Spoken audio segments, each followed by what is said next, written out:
situasi umum di sebuah perusahaan itu. Nah, di sini mereka memiliki fungsi tentu pertama dengan cara melihat yang namanya data pemasaran yang akan dilakukan di perusahaan tersebut.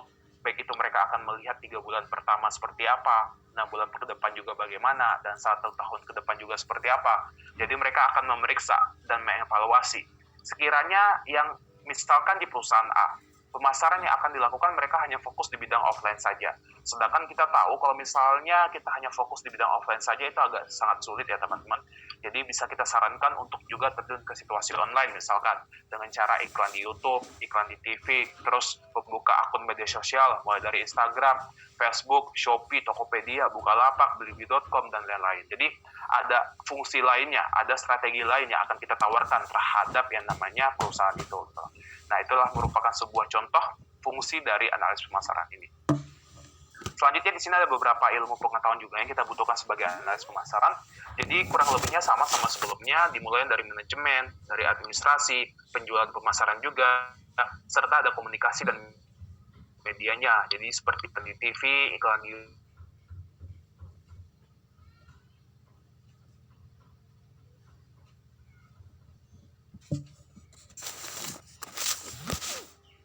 sangkut pautnya terhadap pertumbuhan ekonomi. Jadi kalau misalnya pertumbuhan ekonomi kita lagi produk itu lagi tinggi. Jadi cocok kalau misalnya kita menaruh target penjualan tinggi.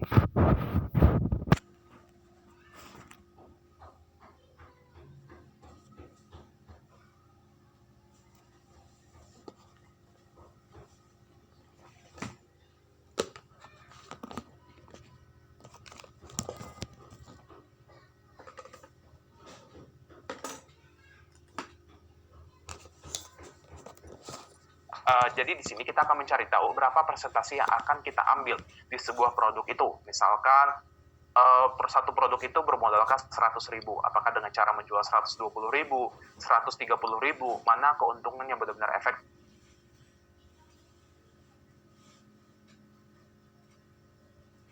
Kalkulasikan dengan menggunakan metode akuntansi ini gitu.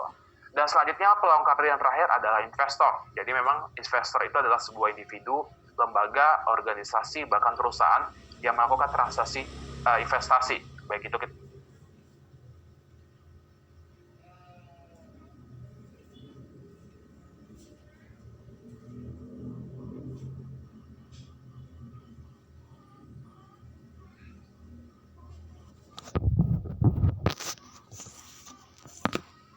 teman-teman terhadap yang namanya investasi ini.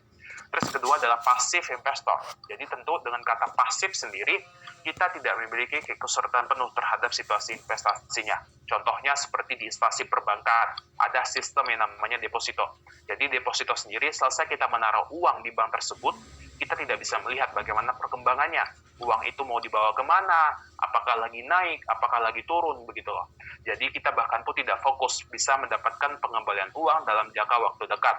Bahkan deposito sendiri itu paling tidak di jangka waktu 1 tahun, 3 tahun, 7 tahun, bahkan ada juga sampai 20 tahun ke atas. Dan selanjutnya yang ketiga adalah active investor. Jadi memang dari kata aktif sendiri, kita memiliki keikutsertaan penuh terhadap situasinya. Seperti contohnya yang kita tahu adalah trading saham atau jual beli saham. Jadi selesai kita membeli saham A, kita bisa melihat bagaimana perkembangannya, apakah lagi naik, apakah lagi turun gitu. Jadi kita ada sebuah keputusan apakah harus membeli saham baru atau menjual saham lama kita gitu. Jadi secara tidak langsung mendapati yang namanya keikutsertaan penuh terhadap situasi investasi kita sendiri. Oke, selanjutnya di sini ada kita akan masuk pembahasan tipe entrepreneur. Jadi ada beberapa poin yang akan kita bahas di sini. Pertama dalam sisi full-time entrepreneur, dan kedua dalam sisi part-time entrepreneur. Jadi tentu kita akan membahas dalam sisi kelebihan dan kekurangannya masing-masing. Jadi teman-teman bisa melihat juga nih, kapasitas diri teman-teman dalam segi waktu, kegiatan, mana yang lebih efektif, ya bakal kita gelutin gitu.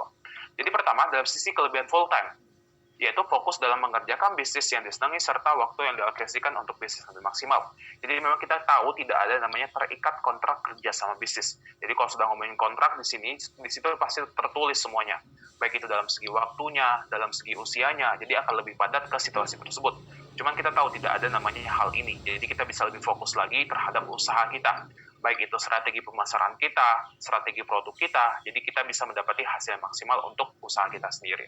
Terus yang ketiga, jika sudah mulai berjalan stabil, pengusaha akan mendapatkan banyak waktu luang namun tetap menerima pendapatan. Jadi memang ini bisa dikategorikan di masa tua kita akan lebih terjamin lagi kalau misalnya usaha kita sudah bisa berjalan stabil dan kita bisa lebih fokus di awal untuk menentukan bagaimana lajur usaha kita ini gitu. Dan selanjutnya dalam sisi kekurangan. Jadi pertama sangat bergantung pada penjualan yang dihasilkan bisnis, serta risiko kehilangan pendapatan jika bisnis gagal. Jadi memang ini sebuah ketakutan yang bakal kita sering rasakan dalam segi full time ini. Soalnya kita mengetahui tidak ada namanya pekerjaan tetap kita jika usaha kita dilibat yang namanya permasalahan, bencana alam. Gitu. Terus yang ketiga, banyak yang dipertaruhkan sehingga kurang fleksibel untuk melakukan namanya eksperimen dan Oke, jadi eksperimen yang bakal kita lakukan dalam segi full time ini, itu akan timbul rasa was-was yang tinggi terhadap hasilnya. Soalnya kita mengetahui tidak ada namanya pekerjaan tetap kita jika eksperimen itu gagal, tidak sesuai terhadap kebutuhan kita masing-masing. Selanjutnya, dalam sisi kelebihan part-time, jadi tentu bisa mendapatkan sumber pendapatan lebih ketimbang pekerjaan tetap kita atau usaha kita ini. Terus kedua, mengurangi risiko hilangnya sumber pendapatan ketika bisnis sedang merugi. Dan ketiga, mendapatkan benefit sebagai pekerja tetap, serta yang terakhir, merasa lebih aman untuk bisa melakukan namanya eksperimen dan inovasi itu. Jadi memang eksperimen yang bakal kita lakukan dalam segi part-time ini akan lebih minim rasa curiga dan rasa was-wasnya teman-teman. Soalnya kita masih ada yang namanya pekerjaan tetap kita jika eksperimen itu gagal begitu. Dan selanjutnya dalam sisi kekurangan. Jadi memang part-time ini kekurangannya yang akan kita sering rasakan adalah dalam segi waktunya. Jadi waktu itu lebih sedikit di dalam situasi usaha kita ini. Jadi kita kurang ikut andil terhadap situasi usaha kita, baik itu dalam segi strategi pemasarannya, strategi produknya, jadi bisa mendapati kemungkinan hasil yang kurang maksimal untuk usaha kita sendiri. Yang ketiga, potensi burnout karena banyak yang dikerjakan. Jadi seperti kita mengalami namanya bosan, depresi, capek, ataupun kalau sudah capek itu akan bisa mengganggu namanya imun tubuh kita bakal melemah. Apalagi di situasi pandemik ini, teman-teman sangat-sangat penting bisa menjaga imun tubuh kita itu bisa lebih stabil dan selalu bisa meningkat gitu. Soalnya salah satu sendiri pandemik itu bisa menyerang imun tubuh yang lemah gitu. Jadi kita harus bisa mengkategorikan prioritas waktu kita seperti apa.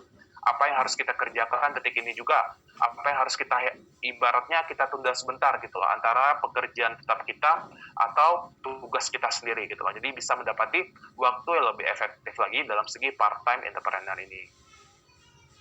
Oke, selanjutnya kita akan membahas ada beberapa practical skills yang harus kita miliki sebagai seorang entrepreneur itu.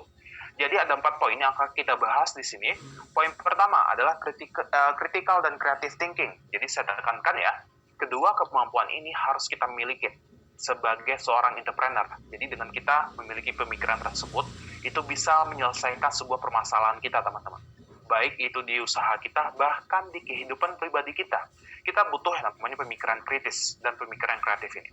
Jadi apa sih yang disebut dengan pemikiran kritis? Jadi pemikiran kritis itu dengan cara menggali informasi terhadap permasalahan yang akan kita hadapin, terus kita mencari yang namanya sebuah kesimpulan terhadap permasalahan tersebut seperti apa, serta di dunia usaha ini kita dituntut untuk melakukan namanya inovasi.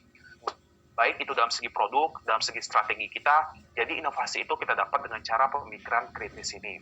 Selesai kita mendapatkan permasalahan tersebut, pasti kita ingin permasalahan ini diselesaikan dengan mudah.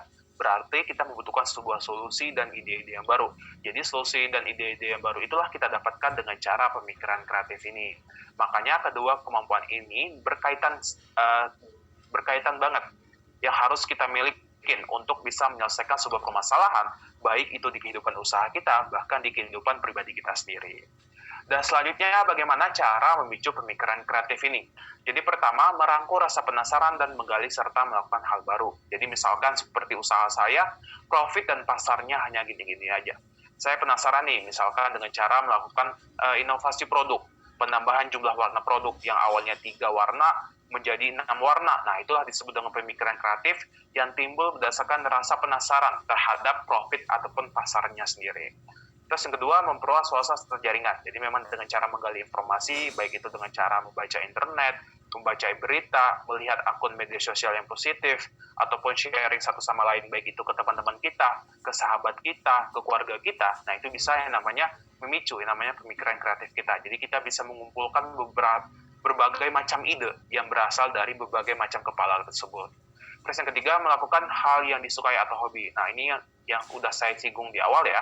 Makanya sangat-sangat penting harus kita mengetahui apapun yang kita lakukan di dalam dunia usaha ini, kita harus mengetahui kalau itu semua merupakan hal yang kita sukai, merupakan sebuah hobi kita. Jadi kalau kita tahu itu adalah sebuah hobi kita, adanya permasalahan yang akan datang itu akan lebih mudah bisa kita atasi. Jadi pemikiran kreatif itu akan lebih mudah muncul di dalam dunia usaha kita ini.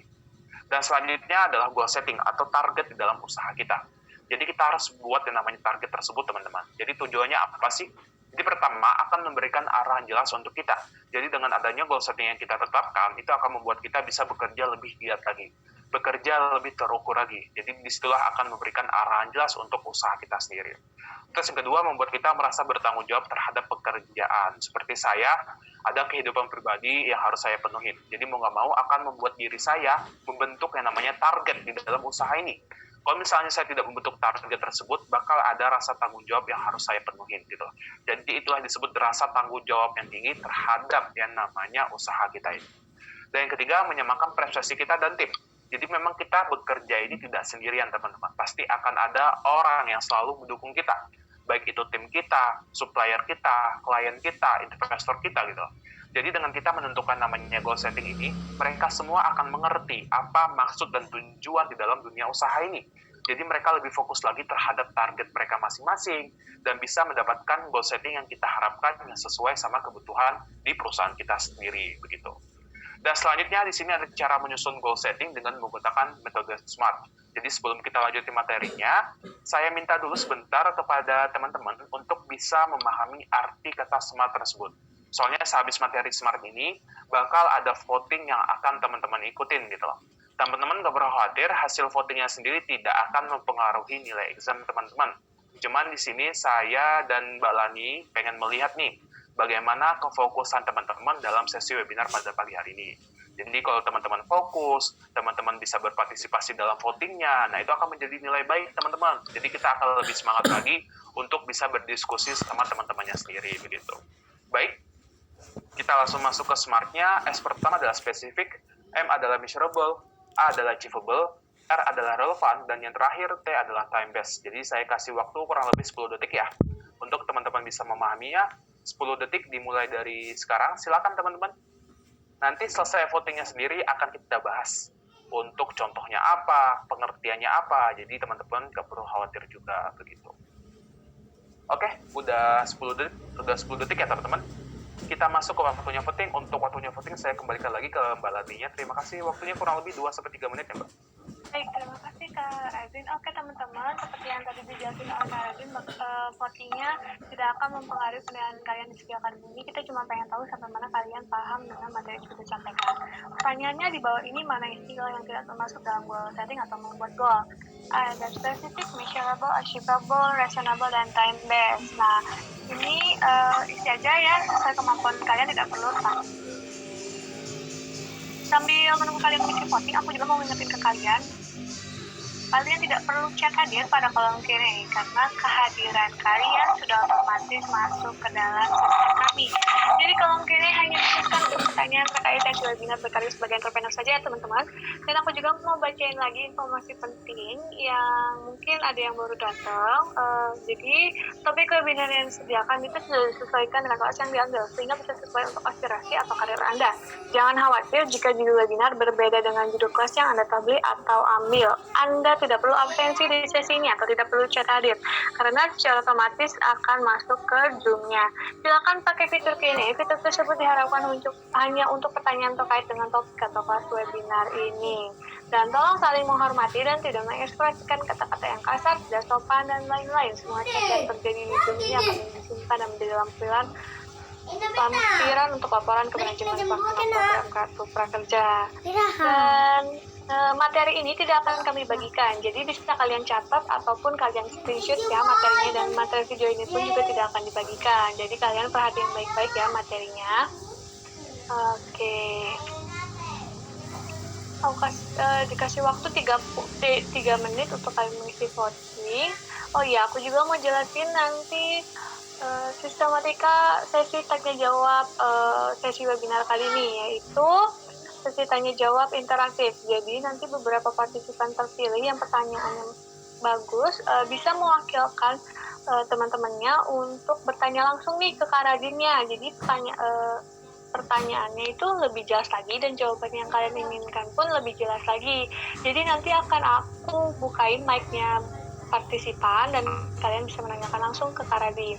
Kenapa? Agar lebih interaktif lagi antara partisipan dan juga instruktur. Seperti itu ya teman-teman. Jadi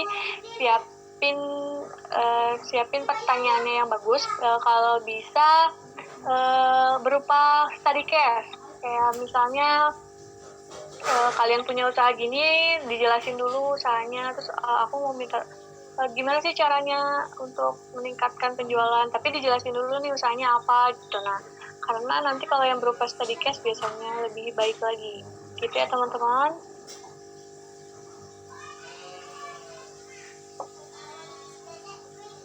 Oke, untuk yang misalnya ada yang keluar masuk untuk webinar ini, ikutin aja webinarnya sampai beres. Nggak apa-apa keluar masuk karena kendala jaringan.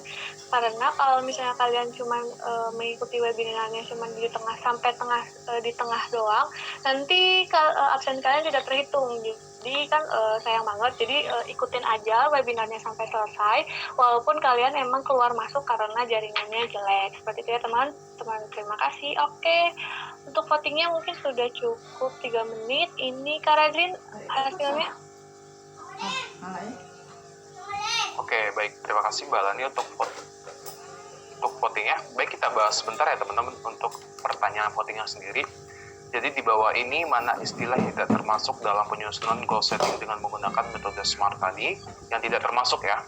Jadi yang benar itu jawabannya adalah reasonable atau masuk akal. Jadi masuk akal tidak dalam kategori SMART goal tadi. Jadi R-nya itu adalah relevan teman-teman. Di sini saya lihat masih jauh nih di angka setengah partisipan. Lebih tepatnya di angka 36%. Jadi dimohon untuk teman-teman bisa lebih antusias, lebih semangat ya, lebih bisa mengikuti dalam sesi webinar pada pagi hari. Tapi terima kasih juga yang sudah mengikuti votingnya sendiri dan teman-teman bisa antusias dalam sesi votingnya sendiri. Baik, kita langsung masuk ke materinya. Jadi kita langsung masuk ke SMART-nya. Jadi S pertama itu adalah spesifik. Jadi dalam menentukan namanya informasi yang kita berikan terhadap orang-orang terkait ataupun terhadap tim-tim kita harus sangat jelas teman-teman, harus secara detail.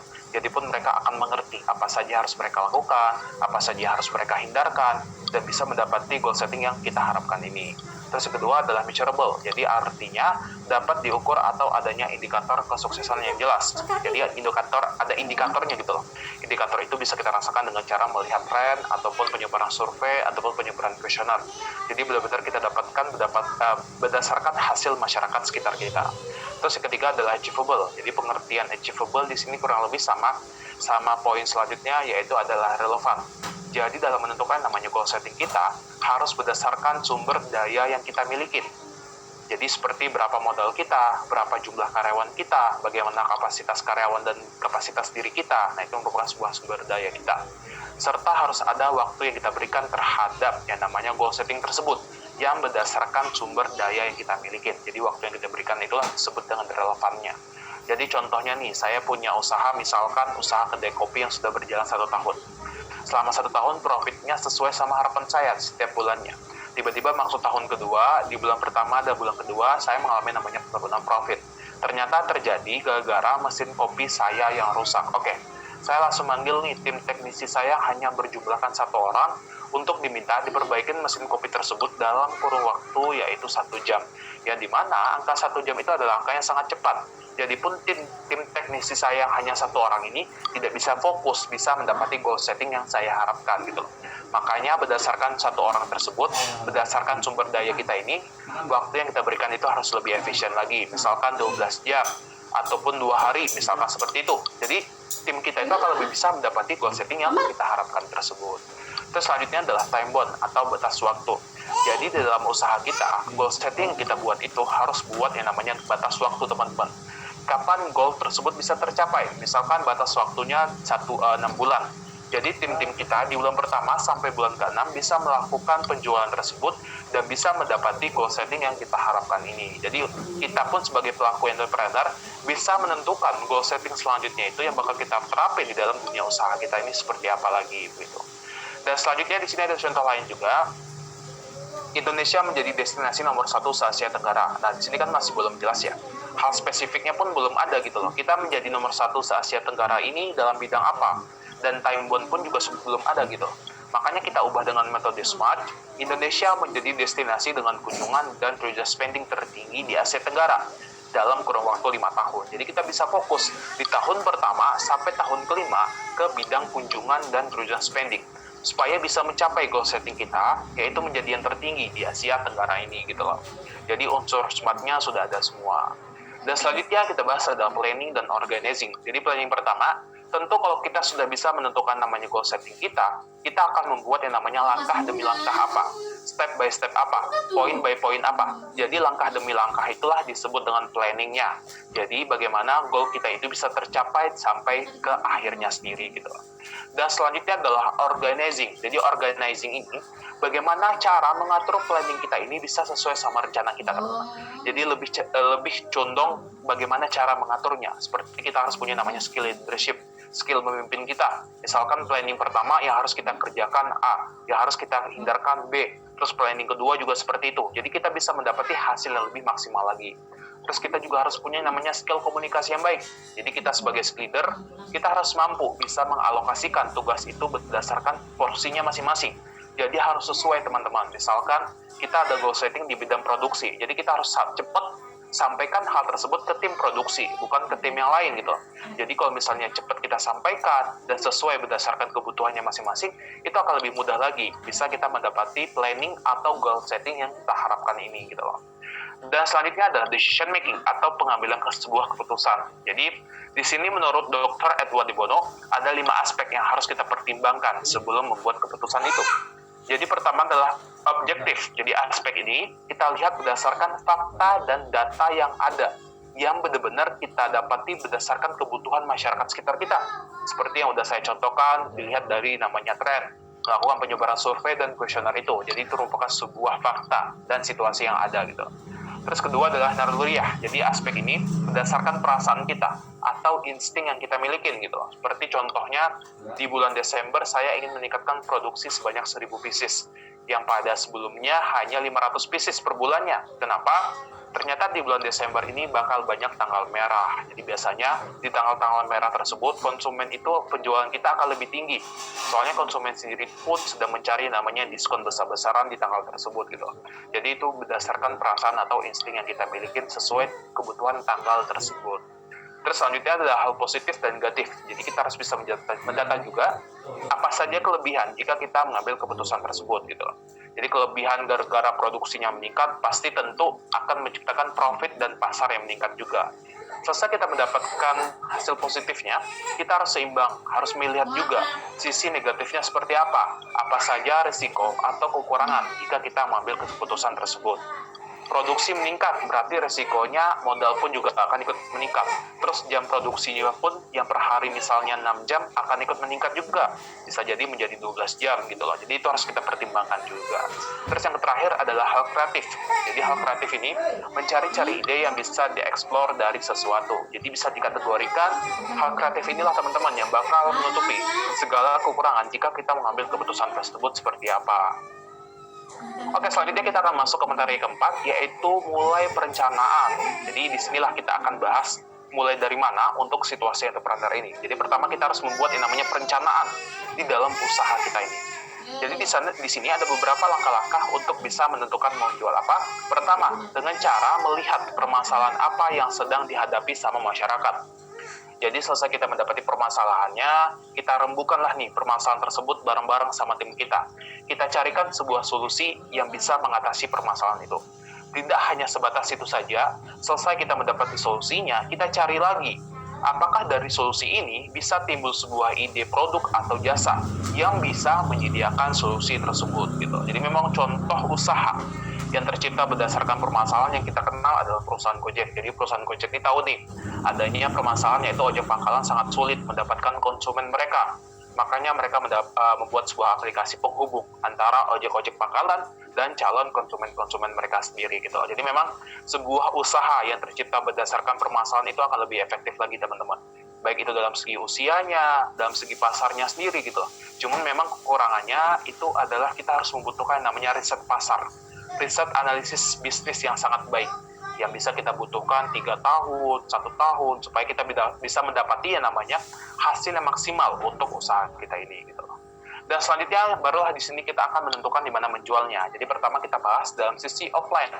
Kelebihan pertama, tidak repot melakukan pengiriman. Jadi memang konsumen itu langsung datang ke toko kita tanpa adanya pengiriman lagi. Terus kedua, sistem pembayaran lebih aman. Jadi maksudnya ini, uang itu langsung masuk ke kantong kita secara pribadi teman-teman. Tidak ada pihak lain terlebih dahulu. Terus yang ketiga, lebih mudah melayani konsumen. Jadi dengan adanya toko offline, itu kita bisa meningkatin namanya rasa simpatisan konsumen untuk bisa membeli produk kita. Misalkan dengan cara tentu, kita menjual namanya kualitas. Jadi kualitas ini selalu kita tekankan. Terus kita lagi ada diskon besar-besaran, jadi diskon inilah kita tekankan. Jadi kita bisa mendapati yang namanya konsumen yang sesuai sama harapan kita. Terus yang terakhir, memberikan pengalaman konsumen yang lebih baik. Jadi dengan adanya toko offline, konsumen itu langsung bisa mengecap produk kita sendiri. Seperti mereka ada pengalaman, oh ternyata kualitas bahan baju ini sangat adem. Terus kualitasnya oke nih. Nah itu merupakan sebuah pengalaman positif yang bakal kita rasakan dalam segi offline ini. Selanjutnya dalam sisi kekurangan. Jadi pertama, jangkauan pasar terbatas. Jadi memang offline ini kita fokus dulu terhadap satu wilayah teman-teman. Jadi wilayah yang lain itu agak kita sulit gapai mengenai pasarnya sendiri. Terus kedua, membutuhkan modal yang lebih besar. Jadi dengan adanya toko offline, di situ kita ada beban atau biaya tambahan seperti biaya operasional, biaya tempat, biaya sewa, biaya gaji karyawan. Nah itu harus kita pertimbangkan juga.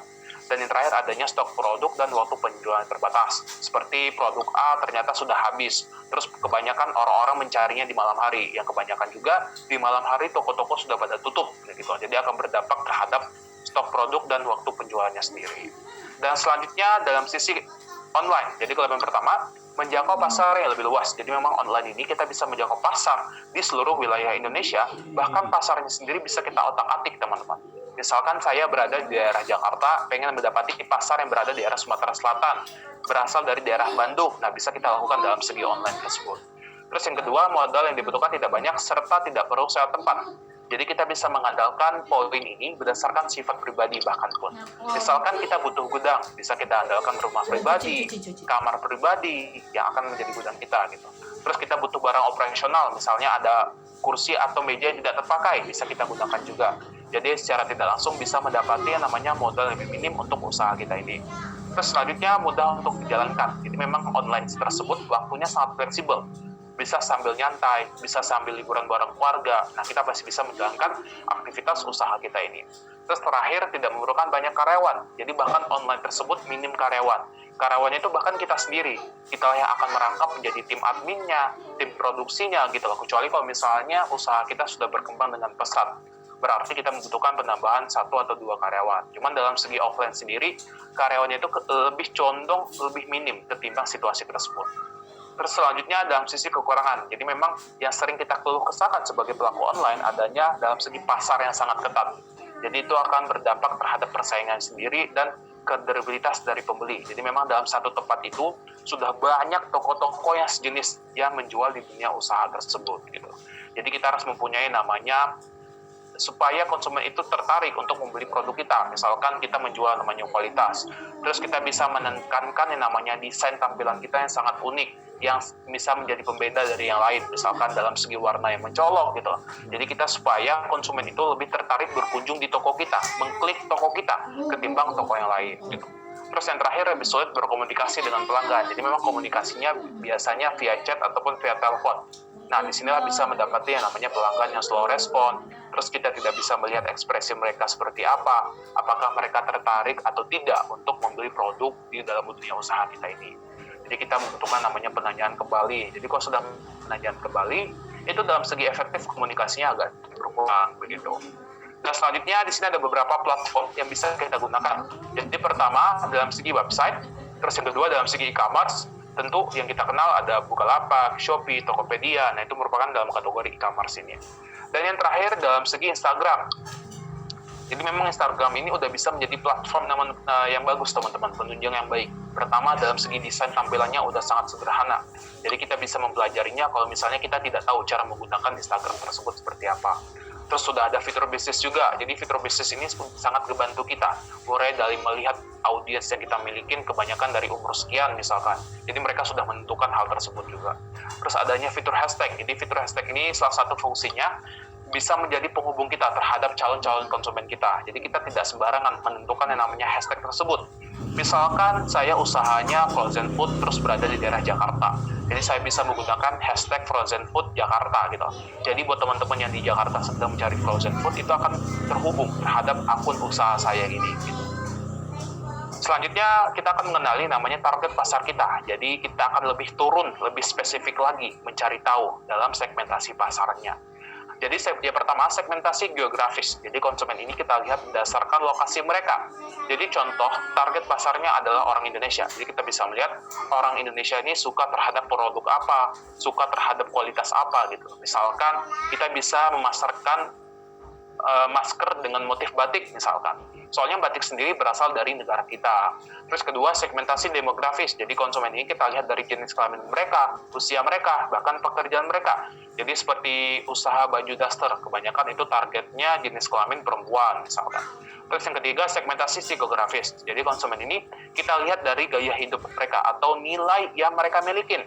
Jadi contohnya seperti perusahaan Traveloka. Jadi mereka tahu target pasar mereka adalah orang-orang yang hobi jalan-jalan. Makanya mereka menciptakan aplikasi penghubung terhadap tiket pesawat, tiket hotel, tiket membeli kereta api gitu. Jadi akan mempermudah untuk mereka sendiri. Dan yang terakhir adalah segmentasi behavioral. Jadi konsumen ini kita lihat berdasarkan perilaku mereka atau kebiasaan yang berasal dari konsumen itu sendiri gitu. Jadi seperti yang saya contohkan hal diskon tadi. Orang Indonesia suka terhadap hal tersebut. Bahkan kita sebagai pelaku entrepreneur tahu diskon itu terjadi di tanggal merah, di libur nasional, terus di weekend gitu. Jadi di tanggal-tanggal tersebut kita sudah tahu target pasar kita, yaitu orang-orang yang sedang mencari diskonnya. Dan selanjutnya barulah kita akan melakukan namanya riset pasar. Jadi kita akan masuk mengetahui tentang materi riset pasar itu. Jadi riset pasar sendiri adalah proses mengumpulkan dan menganalisis informasi terkait konsumen kita, terkait kompetitors kita, bahkan terkait industri bisnisnya sendiri. Jadi industri bisnis itu seperti bagaimana kualitas produk kita, apa saja harus kita tekankan dalam segi produk ini, apa yang akan menjadi nilai jual kita. Nah, itu merupakan sebuah industrinya. Sehingga kita bisa mencari tahu bagaimana keefektifan untuk kita melakukan program pemasaran kita di dalam dunia usaha ini. Jadi di sini ada 3 cara sederhana untuk bisa melakukan namanya riset pasar. Pertama dengan cara melihat produk atau layanan tersebut banyak dibutuhkan atau tidak gitu.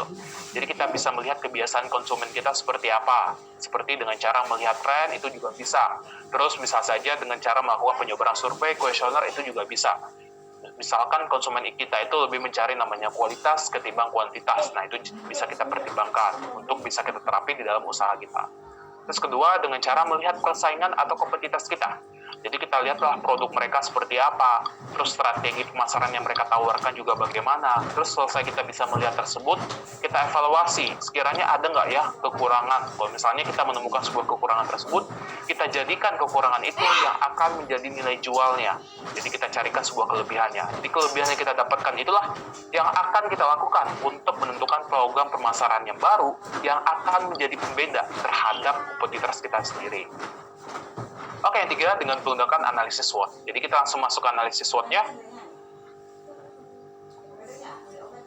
Oke, jadi setelah kita bisa mengamati kompetitors kita, data yang kita dapatkan itu bisa kita analisis dengan menggunakan SWOT ini.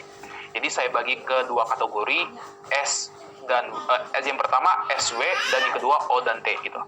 Jadi yang pertama S dan W. Jadi S dan W itu adalah strength dan weakness. Itu berasal dari internal kita, di dalam produk kita ataupun layanan kita seperti apa. Yang pertama strength, keunggulan produk atau layanan kita. Misalkan dalam segi produk kita bisa memasarkan dengan sistem ready stock.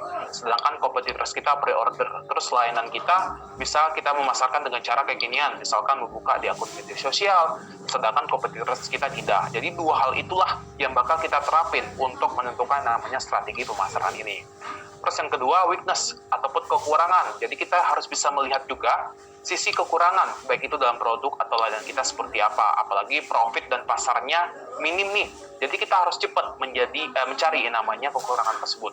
Jadi kekurangan misalkan dalam segi produk, warna usaha kita itu lebih minim ketimbang kompetitors kita. Misalkan kompetitors kita 10 warna, kita 5 warna produk baju misalkan. Jadi kita bisa tingkatkan menjadi 15 warna baju.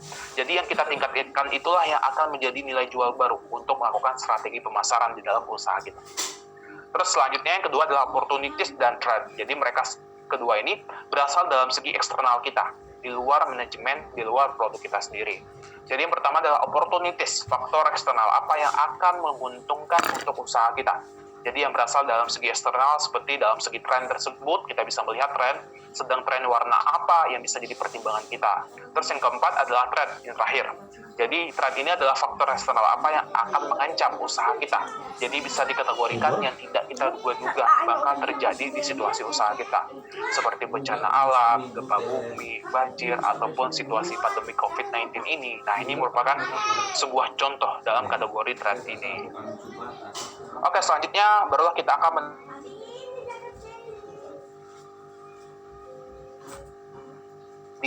terus kita bisa menemukan strategi baru, pasti kita akan menentukan namanya strategi pemasaran tersebut. Jadi dengan kita menentukan, kita bisa mengetahui bagaimana semua ini, produk, layanan kita, strategi kita, rencana kita, bisa benar-benar efektif, atau dengan kata lain tepat sasaran terhadap kebutuhan pasar kita masing-masing. Jadi pun kalau misalnya tidak mendapati hasil maksimal, jadi kita bisa mengevaluasi langkah selanjutnya harus kita ambil seperti apa saja harus kita hindarkan dari pelajaran pertama. Nah, itulah yang akan berpengaruh pada akhirnya dengan melakukan namanya riset pasar yang baik akan berpengaruh terhadap usia kelanjutan usaha kita ini. Makanya saya tekankan dari awal sangat penting untuk bisa melakukan namanya riset pasar yang baik di dalam usaha kita ini. Dan selanjutnya kita akan masuk materi membuat konten yang menarik. Jadi bagaimana sih cara membuat konten menarik ini? Jadi pertama, kita harus bisa melihat tujuan konten tersebut seperti apa. Apakah konten tersebut ingin membuat konsumen lama bisa berbelanja kembali, ataupun ingin meningkatkan yang namanya pengikut media sosial. Jadi kita harus bisa mengkategorikan tujuan terlebih dahulu.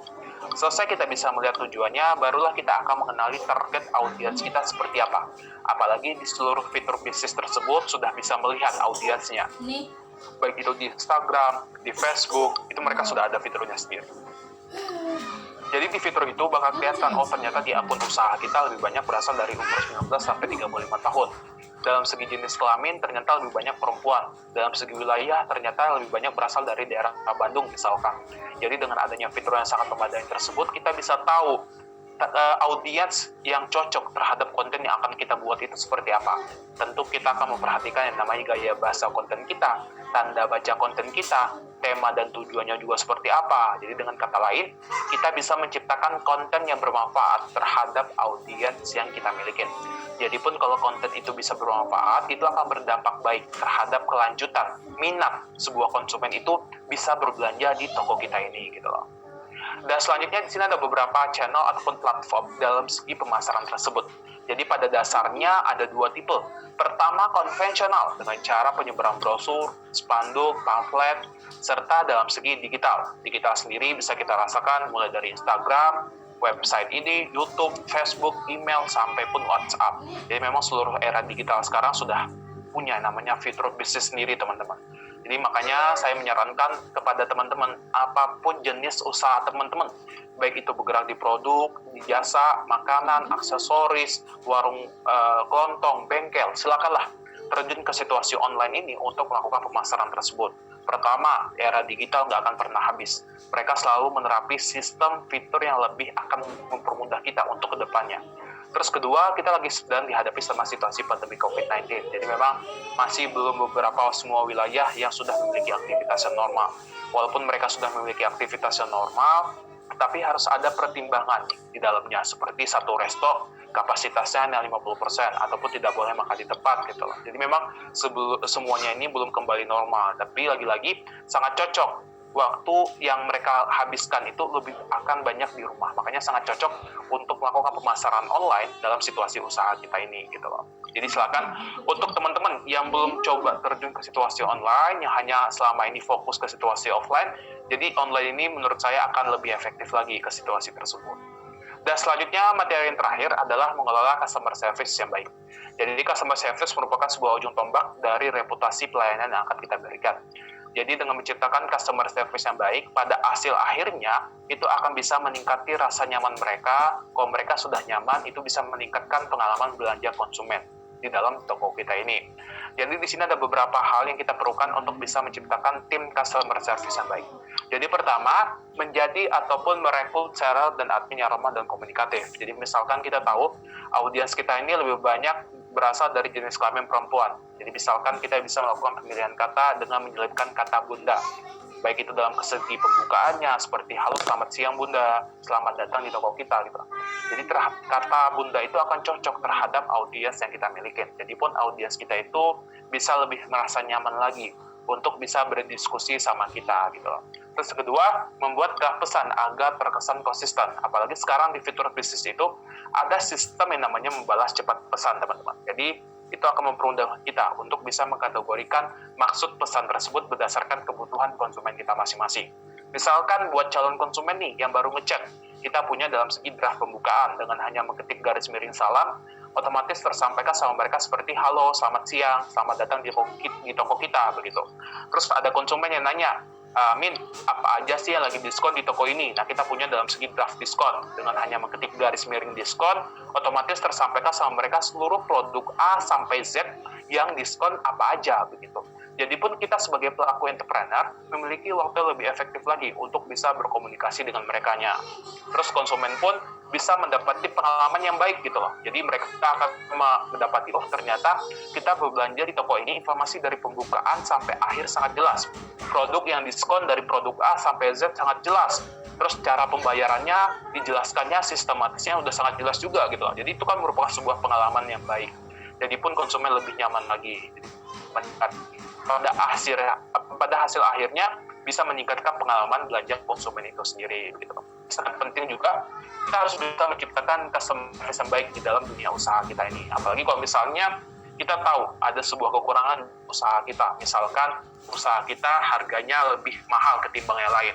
Jadi kalau kita tahu sebuah kekurangan tersebut, kita tahu nilai jualnya, entah itu dalam segi kualitas, dalam segi manajemennya, ataupun dalam segi customer ini gitu loh. Jadi misalkan jam operasional kita 24 jam, atau sampai jam 9 malam, jadi bisa menjadi pertimbangan untuk calon-calon konsumen bisa berbelanja di toko kita ini, begitu. Oke, baik, cukup sekian materi yang bisa saya sharing ke teman-teman. Untuk sesi selanjutnya, saya kembalikan lagi ke Mbak Laninya. Terima kasih. Baik, oke teman-teman, sebelum kita masuk ke sesi tanya jawab, aku mau rekomendasi kelas dulu nih untuk kalian yang masih punya saldo kartu prakerja. Karena saldo kartu prakerja itu bisa hangus, jadi mending kalian join ke kelas lainnya.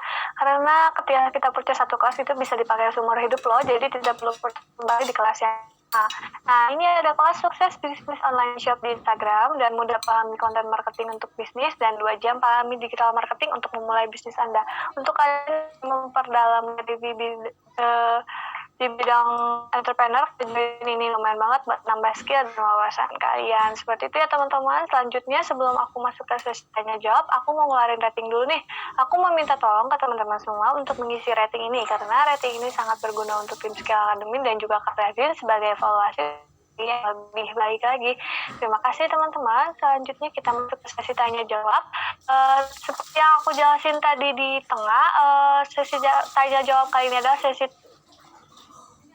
partisipan yang nanti bisa menanyakan langsung pertanyaannya ke Kak Razi. Nanti akan aku bukakan mikrofonnya untuk kalian bisa menanyakan langsung nih. Jadi kalian bisa langsung berbicara ke Kak Razi. Dan kalian antara instruktur dan juga partisipannya, seperti itu ya teman-teman. Dan untuk teman-teman yang sudah merasa pertanyaannya aku pindahin ke kolom answer, kalian bisa siap-siap ya, karena kalian merupakan yang terpilih nih dari partisipan semua yang akan menanyakan pertanyaan langsung ke Kak Razin. Kita mulai ini dari nama Iza, katanya pertanyaannya panjang sekali ya. Oke, silakan Mbak Lana, langsung di-unmute saja mikrofonnya.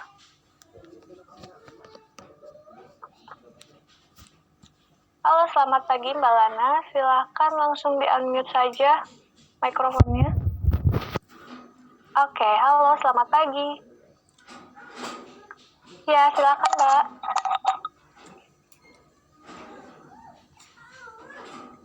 Halo? Iya, silakan pertanyaannya Mbak. Iya. Baik. Halo, selamat siang Mbak Lana. Suaranya kecil ya Mbak Lananya. Iya. Halo, masih kecil Mbak.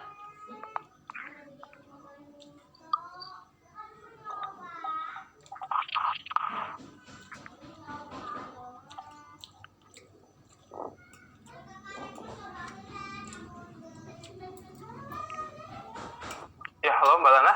Boleh didekatin kalau Mbak Lana pakai headsetnya didekatin ataupun device-nya, baik itu HP atau laptopnya. Masih kecil Mbak. Di Mbak Lana juga kecil kan ya? Iya, kecil. Takut di saya saja yang kecil. Oke, boleh dibacakan saja dulu Mbak Lani, nanti coba saya bantu jawab. Nanti kalau misalnya ada selaan ataupun ada nilai tambah, jadi boleh silakan Mbak Lana ditambahkan ya. Oke, katanya sebelumnya memiliki usaha online shop di Instagram dan saya melakukan B3 dengan teman saya. Bertiga dengan teman saya. Setelah berjalannya waktu, penjualan yang lumayan. Kemudian salah satu teman saya mengalami masalah dan dia meminta akun online shop kami harus dihapus karena ada salah satu yang tidak bisa dijelaskan. Dan ia meminta kami membuat akun baru untuk online shop kami. Tapi setelah membuat akun online shop yang baru, penjualan sudah tidak seperti sebelumnya lagi. Serta semangat saya untuk memasarkan sudah tidak seperti dulu lagi. Bawaannya jadi males karena harus memperbanyak following. Mesti diganti nama akun atau merek toko online shop dan banyak update produk dari awal lagi. Dan akhirnya usaha itu tidak berjalan lagi. Bagaimana cara membangkitkan kembali semangat dalam berwirausaha dan pemasarannya? Oke, baik. Ya, baik. Terima kasih Mbak Lana untuk pertanyaannya. Jadi saya bantu jawab ya Mbak Lana.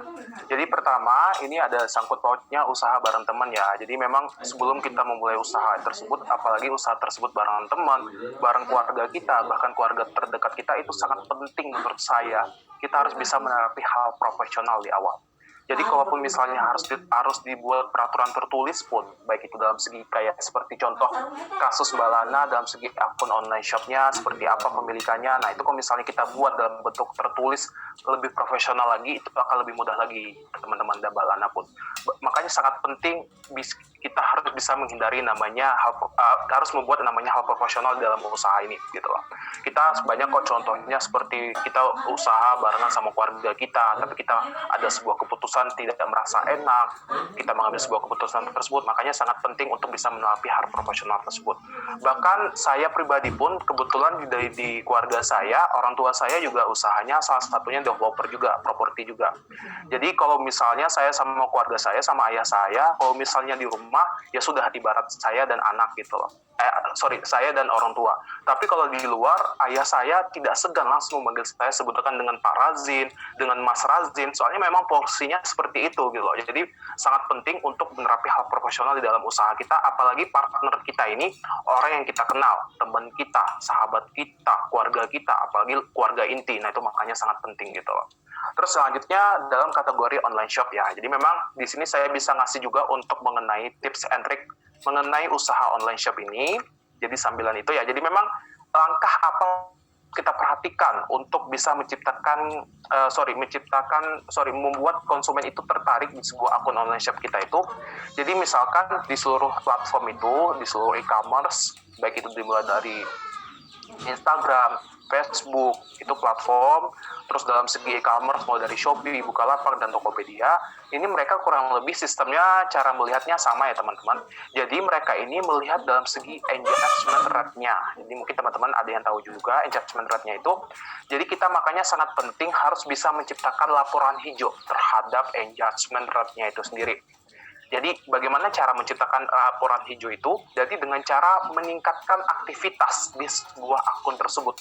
Jadi langkah pertama itu tidaklah harus menurut saya harus melakukan pembayaran endorse, paid Instagram, jadi tidak fokus ke itu dulu. Jadi lebih fokus kita harus bisa menciptakan aktivitas yang tinggi di sebuah akun tersebut gitu. Jadi misalkan bagi teman-teman yang bingung nih aktivitasnya apa, jadi tentu pertama membuat foto atau video produk pastinya. Kedua membuat foto atau video testimoni kita seperti apa, kalau misalnya sudah punya konsumen. Terus ketiga membuat foto atau video mengenai workshop atau tempat usaha kita. Misalkan ada usaha bengkel, jadi bisa kita fotokan, bisa kita videokan workshopnya seperti apa. Jadi itu bisa jadi pertimbangan juga. Terus yang terakhir membuat konten semenarik mungkin. Jadi kalau saya pribadi, saya menyelipkan konten semenarik itu tujuannya apa? Saya ingin membuat konsumen atau audiens saya itu tidak merasa bosan terhadap saya. Shop itu hanya memposting usaha saja gitu. Jadi harus kita selipkan konten-konten yang lebih berbeda dari sebelumnya. Misalkan pemilihan warna yang berbeda. Terus temanya juga kita bedakan. Seperti saya, usaha developer, saya menyelipkan konten tips and trick. Bagaimana cara memilih halaman rumah yang bagus, bagaimana cara merawat kusen pintu gitu. Jadi ada hubungannya terhadap properti itu sendiri gitu. Jadi itulah yang saya selipkan terhadap konten semenarik mungkin. Jadi pada akhirnya, apa sih tujuan ini semua? Kita harus bisa menciptakan engagement atau laporan hijau terhadap akun tersebut. Jadi untuk kategori teman-teman yang lain yang sedang mencari usahanya itu sama di dalam usaha kita itu, akun kita akan menjadi kolom pencarian nomor 1 teman-teman. Itu saya jamin. Cuman harus ada yang harus kita perhatikan. Pertama, jenis usahanya atau jenis akunnya seperti apa. Jadi kan di platform mulai dari Instagram, Facebook itu kan mereka akan nanya tuh, akun ini bergerak di bidang apa? Banyak pilihannya, baik itu dalam segi produk, service, influencer, blogger, terus developer, properti, banyak macamnya. Jadi harus sesuai, misalkan dalam segi produk. Terus usahanya, contohnya frozen food ya. Nah, jadi kita kerucutkan lagi, yaitu usahanya frozen food. Yang kedua, berdasarkan wilayah, teman-teman. Jadi misalkan daerah Bandung, misalnya. Daerah Bandung ini saya contohkan terbagi atas 4 wilayah, yaitu A, B, C, dan D. Jadi kita fokuskan di awal itu sistemnya di wilayah A dan B dulu, misalkan. Jadi buat teman-teman yang berada di wilayah A dan B yang sedang mencari frozen food, akun kita akan menjadi kolom pencarian nomor 1 dalam kategori mereka gitu. Terus kalau misalnya kita sudah lihat wilayah A dan B tidak ada pasarnya, bisa kita ganti wilayah C dan D gitu loh. Bahkan sampai luar wilayah Bandung bisa kita lakukan. Makanya dalam sistem online ini, pasarnya ini ibaratnya bisa kita otak-atik gitu teman-teman. Jadi makanya harus sangat penting bisa menciptakan yang pertama engagement terhadap laporan hijau dengan melihat yang namanya aktivitas tersebut. Dalam segi postingan, kalau misalnya saya pribadi, saya bisa menyarankan di akun online shop saya, itu dalam 1 minggu saya memposting 3 postingan, yaitu di hari Selasa, Kamis, dan Sabtu. Bahkan jamnya pun sudah kita atur. Jadi kan di Food Your Business itu bakal kelihatan jam yang paling ramai di jam berapa. Kalau saya itu dari jam 4:30 sore sampai jam 8 malam. Nah, jadi di jam-jam tersebutlah saya menciptakan aktivitas yang sangat tinggi.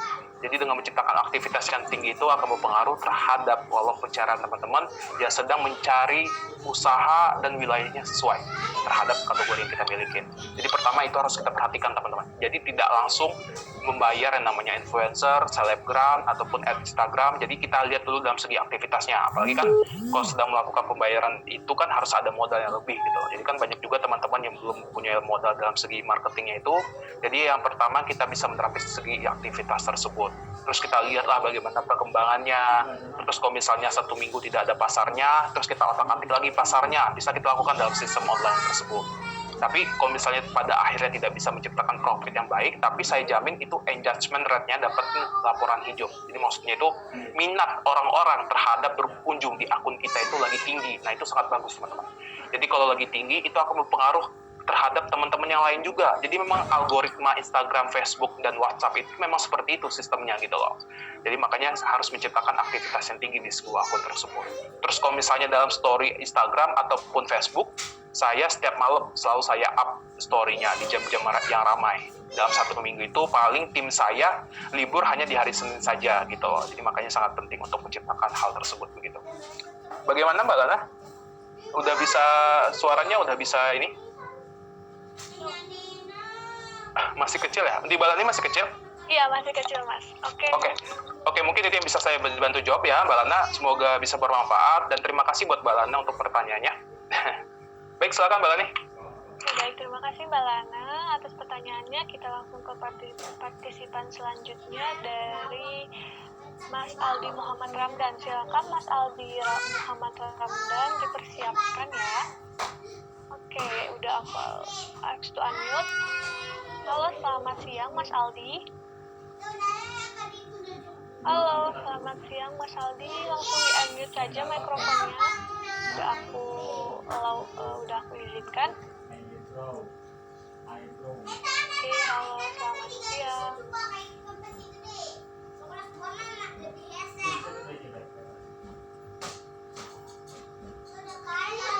Oke, mungkin kendala jaringan ya Mas Regi. Oh iya, halo selamat siang Mas Aldi. Itu Mbak Laninya udah ask you to unmute, nanti boleh diklik aja di laptopnya atau di HP. Halo selamat siang Mas Aldi. Oke, boleh dibacakan saja Mbak Lani nanti. Ya, oke, aku bacain aja ya. Katanya, Pak, saya mau tanya, apakah dalam bisnis online shop di Instagram ini kita harus memiliki tata cara bahasa yang baik? Dan kalau kita tidak memiliki tata cara bahasa yang baik, apa kita juga boleh membuka bisnis online shop di Instagram tersebut? Dan dalam endorsement ini, Pak, agar produk kita bagus dan agar terlihat menarik oleh pengunjung atau customer, apa yang harus kita lakukan? Oke, baik. Baik, saya bantu jawab ya buat pertanyaan Mas Aldi. Nanti selesai saya menjawab ataupun di tengah-tengah, kalau misalnya Mas Aldi bisa join, boleh silakan Mas Aldi ya, untuk bisa ditambahkan ataupun diselipkan. Oke, jadi memang tata cara bahasa yang baik memang kita butuhkan dalam situasi online ini, teman-teman. Memang sangat kita butuhkan. Tapi kita lihat juga dalam kategori jenis usaha kita seperti apa. Misalkan usaha kita audiensnya lebih kebanyakan anak-anak milenial. Nah, itu bisa kita perhatikan juga. Jadi lebih lihat bagaimana audiens kita terlebih dahulu, yang berdasarkan jenis usaha kita seperti apa. Barulah kita bisa menentukan tata cara bahasa yang baik. Jadi seperti pemilihan katanya, nah itu bisa kita pertimbangkan. Tapi kita nggak apa-apa juga menyelipkan kata-kata seperti ibaratnya kata gaul, tetapi kalau audiens kita anak-anak milenial itu nggak masalah juga begitu. Jadi kalau misalnya saya secara pribadi di online shop saya itu, saya lebih menyelipkan terhadap permasalahan dulu di kata-katanya, di captionnya tersebut. Baik itu caption isinya ataupun dalam segi desainnya. Jadi saya selipkan permasalahan terlebih dahulu. Terus permasalahan itu ada kaitannya terhadap usaha kita gitu. Jadi ibaratnya kita lebih menekankan yang namanya permasalahan tersebut ke calon-calon konsumen kita. Jadi calon konsumen kita tuh akan merasa enggak, oh iya ya, kita lagi dihadapi sama permasalahan ini gitu loh. Dan mereka akan peduli, oh memang lagi ada permasalahan tersebut. Selesai kita menjelaskan permasalahan itu, barulah kita selipkan sebuah solusi yang berdiri berdasarkan usaha kita ini. Jadi selesai mereka mendapatkan permasalahan tersebut, mereka mendapatkan solusi, dan solusi itu mereka dapatkan dari usaha kita ini. Jadi akan lebih menimbulkan minat mereka kembali untuk bisa berbelanja di toko kita ini gitu. Terus yang selanjutnya, dan dalam endorsement ini Pak, agar produk kita bagus, agar melihat menarik, apa saja harus kita lakukan. Oke, baik. Oke, kalau misalnya sistem on endorse ya, jadi kan kalau misalnya sistem pembayaran pemasaran dalam segi online itu ada dua. Pertama, endorsement ataupun ads Instagram atau Facebook ya, ini kurang lebih sama juga. Jadi kalau misalnya ada pertanyaan mana yang lebih efektif yang bisa kita lakukan dalam sistem pembayaran itu, menurut saya adalah dalam segi ads Instagram ataupun Facebook ini. Soalnya dalam segi ads tersebut, pasarnya itu bisa kita otak-atik teman-teman. Baik itu dalam segi umurnya, wilayahnya, pasarnya, jenis kelaminnya, jamnya sendiri. Nah, itu bisa kita otak-atik sesuai berdasarkan kebutuhan kita, sesuai berdasarkan pengalaman kita. Misalkan di akun online shop kita ini, pasti sebelumnya ada pengalaman, misalkan lebih banyak berasal umur belanjanya dari 19-35 tahun, wilayahnya dari wilayah Bandung A dan B. Dalam segi jamnya ternyata lebih ramai dari jam habis maghrib sampai jam 9 malam. Nah, bisa kita lakukan di Instagram tersebut. Kenapa saya lebih milih Instagram? Soalnya itu bisa diotak-atik pasarnya. Kalau misalnya influencer ataupun endorsement itu, pasarnya itu ada kategorinya teman-teman. Misalkan seperti Rachel V-nya, itu kebanyakan target pasarnya lebih ke fashion. Jadi kalau misal usaha kita tidak fashion, kita endorse ke Rachel V-nya itu agak sedikit minim. Dapati hasil maksimal untuk profitnya. Cuman kalau untuk engagement rate-nya itu akan masih dapat di laporan hijau.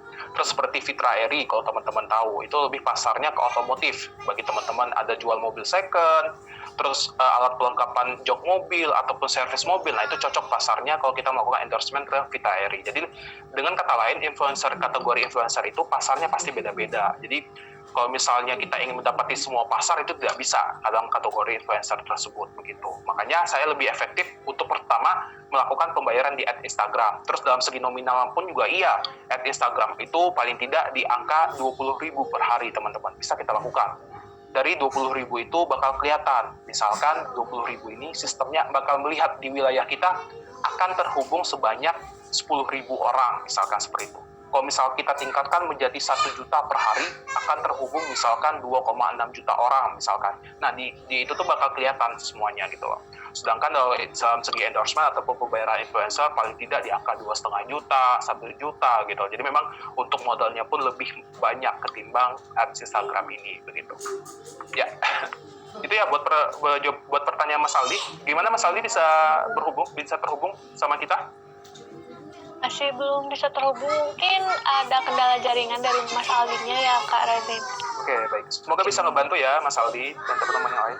Oke, baik. Kita langsung ke partisipan selanjutnya dari Mas Lasman. Silakan Mas Lasman, langsung di-unmute saja mikrofonnya. Halo, selamat siang Mas Lasman.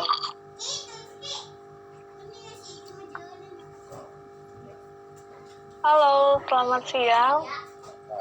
Oke, halo selamat siang Mas Lasman, silahkan pertanyaannya. Saya mempunyai usaha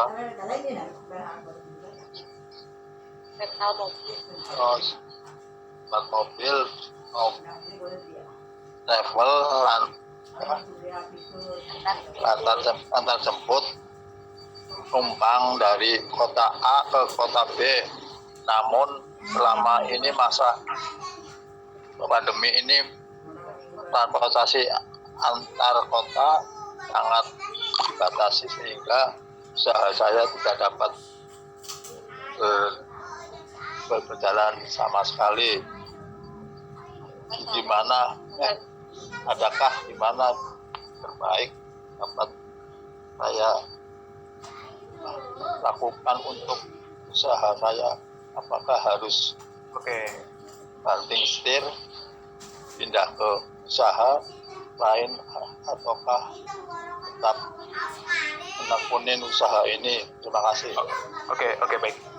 Saya bantu jawab ya Mas Asman. Jadi memang ini yang perlu saya garis bawah itu adalah situasi pandemik dulu. Jadi bagaimana sih cara kita menanggapi situasi usaha kita berdasarkan situasi pandemik ini? Jadi pertama itu teman-teman harus merubah yang namanya mindset kita. Baik itu mindset ke diri kita ataupun ke target pasar kita. Jadi gini, seluruh sektor usaha, baik itu usaha kecil, menengah sampai skala besar pun, mereka sedang mengalami namanya penurunan profit. Bahkan ada beberapa pabrik yang seperti di Cikarang, di Cilegon, sedang mengalami namanya tutup gitu loh. Bahkan ada perusahaan yang tutup juga, bangkrut juga sudah ada gitu. Jadi maksudnya, situasi pandemik ini tidak ada yang terselamatkan teman-teman. Jadi memang kalau misalnya saya pribadi itu, saya merubah mindset saya terlebih seperti itu, ingin meningkatkan rasa semangat saya. Jadi maksudnya tidak di usaha Razin sendiri nih yang sedang mengalami namanya penurunan, memang sektornya sendiri gitu. Jadi memang lingkungannya sendiri yang membuat kita sedang menghadapi sama situasi tersebut. Bahkan pertumbuhan ekonomi pun di bulan Oktober kemarin masih menyentuh angka minus, sekarang pun masih menyentuh angka minus gitu. Jadi buat pertumbuhan ekonomi sendiri pun lagi sangat turun gitu loh. Sedangkan dalam kategori di bawah minus ya, sedangkan di sebuah negara dikategorikan sebagai negara berkembang, mereka melihat lajur pertumbuhan ekonominya di angka 3 teman-teman. Jadi kalau misalnya di atas angka 3 itu termasuk dalam kategori negara berkembang. Sedangkan kita di angka minus, berarti itu jauh dari kategori negara berkembang. Kalau negara maju itu paling tidak di angka 5,5 sampai 6 gitu loh. Jadi maksudnya sendiri pertumbuhan ekonominya tidak bisa mendukung secara lebih gitu. Makanya mindset kita tuh harus kita ubah. Pertama, memang tidak kita sendiri saja sedang mengalami namanya kesusahan. Terus kedua, ego kita terhadap penjualan kita itu bisa kita turunkan. Seperti saya pribadi, selama ini saya usaha selalu mencari dengan angka ratusan juta keuntungannya per bulan. Cuman pertumbuhan ekonomi sendiri tidak bisa membantu, terus minat buat masyarakat untuk membeli sebuah perumahan ataupun properti itu lagi kurang. Jadi saya turunkan ego saya. Paling tidak dalam 1 bulan ini saya bisa mendapati profit sedikit saja untuk bisa memenuhi kebutuhan sehari-hari saya gitu. Terus kedua, barulah kita merubah namanya jenis usaha kita. Merubah mindset kita terhadap teori usaha kita. Jadi misalkan di dalam usaha itu kan yang paling penting adalah melakukan pemasaran ya teman-teman. Jadi ada sebuah teori, mungkin teman-teman ada yang tahu juga, yaitu teori marketing mix. Jadi kalau teori marketing mix itu, kalau dulu mereka menggunakan sistem 4P.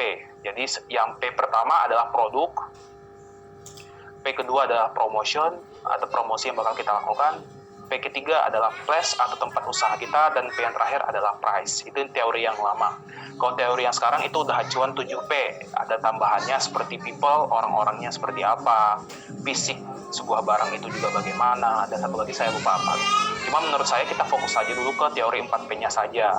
Jadi kita analisis lah satu persatu. Produk, apakah kita harus mengganti produk usaha kita seperti yang dijelaskan Mas Lasman, apakah harus banting setir ataupun bisa juga melakukan peningkatan kualitas. Jadi jawaban itu kita dapati dari namanya riset pasar. Makanya saya tekankan dari awal webinar sangat penting untuk bisa melakukan riset pasar yang baik. Cuma misalkan kita tahu usaha ini masih ada pasarnya, oh berarti kita bisa lakukan peningkatan kualitas saja. Ataupun penambahan jumlah produk, nah itu bisa kita pertimbangkan gitu. Terus yang kedua adalah promotion atau promosi. Jadi kita lakukanlah promosi supaya konsumen itu lebih tertarik di tempat kita, misalkan dengan cara diskon, beli 1 gratis 1, terus coret harga gitu. Jadi menurut saya antara 3 pilihan itu yang lebih efektif. Maksudnya bukan efektif ya, yang lebih sering kita jumpain sistem diskon itu yang lebih enak dipandang menurut saya ada sistem coret harga. Jadi bisa kita terapi coret harga itu supaya konsumen lebih tertarik untuk membeli produk kita. Terus yang ketiga, place, tempatnya. Misalkan selama ini tempat kita melakukan promosi tersebut hanya fokus di bidang offline saja. Jadi bisa juga terjun ke situasi online untuk melakukan promosi itu, untuk melakukan pemasaran tersebut. Selama ini Mas Lasman sudah coba situasi online juga?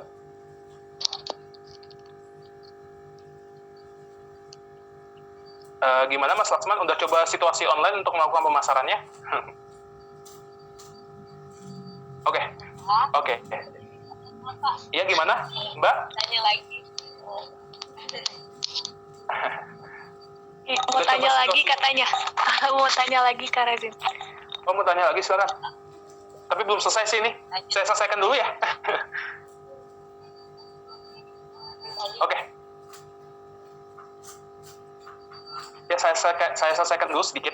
Jadi misalkan selama ini kita fokusnya di bidang offline, berarti harus juga terjun ke situasi online. Apalagi yang online yang saya jelaskan, pertama harus bisa ciptakan aktivitas yang tinggi di sebuah akun tersebut. Itu dulu yang kita pertimbangkan. Terus yang terakhir, mengenai harganya, price-nya. Misalkan kita selipkan dengan harga yang terjangkau, bisa jadi pertimbangan juga gitu loh. Jadi semua data ini, itu kita dapatin dengan melakukan riset pasar yang baik. Makanya sangat penting untuk bisa melakukan namanya riset pasar ini. Jadi misalnya saya menyarankan dengan harga terjangkau, tetapi tidak ada pasarnya. Nah itu tidak bisa juga gitu. Terus saya menyarankan sistem coret harga, ternyata pasarnya tidak ada. Makanya saya lebih menyarankan ke strategi awalnya saja gitu. Jadi untuk pada hasil akhirnya itu balik lagi ke teman-teman.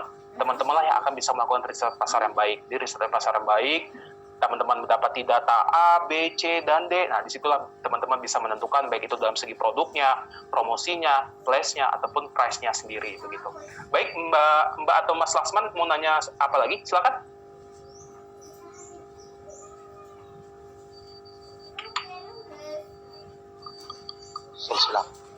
Saya silakan. Ya. Oh gitu. Oke, boleh coba situasi online ya. Mas Laksman udah coba situasi online untuk melakukan pemasarannya?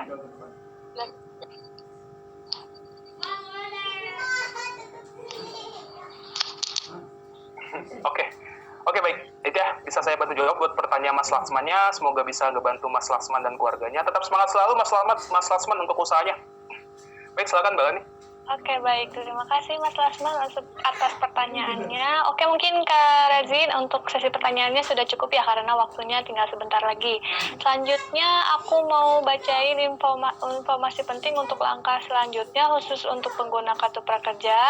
Yang pertama, tim Skill Academy membutuhkan waktu sekitar 1 hari kerja setelah sesi webinar ini berakhir untuk melaksanakan proses pengumpulan dan verifikasi data ratusan ribu peserta kartu prakerja sebelum bagian webinar di dalam kelas yang Anda beli atau ambil terlihat centang warna hijau sebagai komplit. Anda juga harus menyelesaikan exam atau ujian akhir kelas sebelum Anda dapat sertifikat of excellence atau sertifikat kelulusan kelas di kelas Skill Academy. Untuk pembelian di Tokopedia, Anda juga harus memberikan 2 kali rating dan ulasan terhadap kelas tersebut di Skill Academy dan di Tokopedia. Setelah angka 1-3 sudah tercapai, tim Skill Academy akan mengirimkan data sertifikat Anda ke tempat pembelian kelas tersebut. Tim mitra kita platform butuh waktu untuk koordinasi bersama manajemen pelaksana kartu prakerja sebelum sertifikat Anda muncul di dashboard prakerja. Kalau masih ada isu atau kendala, silahkan cek ke info@prakerja.co.id atau langsung bagian bantuan di aplikasi atau website mitra digital platform seperti Tokopedia, Bukalapak, dan lain-lain. Dan jangan lupa memberi rating 5 bintang di Google Play Store untuk aplikasi Skill Academy dan Ruang Guru, serta follow akun Instagram Skill Academy di @skillacademy.id. Oke Kak Rajin, mungkin sebelum aku tutup akan ada closing statement terlebih dahulu. Oke, baik. Sebentar ya teman-teman. Oke, saya mengucapkan terima kasih kepada teman-teman yang udah bisa menyempatkan waktunya untuk join sesi webinar pada pagi hari ini. Semoga apa yang saya sampaikan, apa yang saya sharing ke teman-teman bisa bermanfaat dan bisa diterapin dalam dunia usaha teman-teman. Gitu loh. Dan kita pun juga berharap, saya, Mbak Lani, dan tim Skill Academy pun juga berharap kepada teman-teman yang bulan hari ini sedang mencari pekerjaan, bisa mendapati pekerjaan yang sesuai sama harapan teman-teman. Amin.